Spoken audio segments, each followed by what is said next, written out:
Hey guys, so in this video I'll be showing you how you can add or remove inclusions for Microsoft Defender in Windows 11.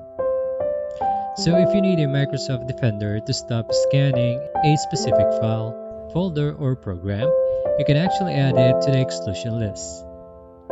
So in this video I'll show you exactly how you can add or remove an exclusion on Windows 11. But before we begin, you want to keep in mind that excluded items won't be scanned by Microsoft Defender, so only exclusive files or programs that you completely trust. So to do this, first you want to click the search button at the bottom of your screen. Now you want to type Windows Security into the search bar and then open the application from the search results.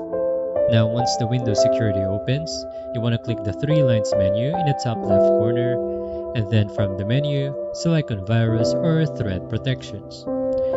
Next, scroll down until you find the Virus and Threat Protection settings. Next, click on the Manage Settings, and then on the next page, you want to scroll down until you see Exclusions. Now you want to click on Add or Remove Exclusions. If a window asks you for permission, you want to approve the security prompt to continue. Now click Add an Exclusion and you'll see several options, including File, Folder, File Type, and Process. Now for this example, select File and then locate the file that you would like to exclude. Select it and then click Open. Now the file will now appear in your exclusion list and will no longer be scanned by Microsoft Defender.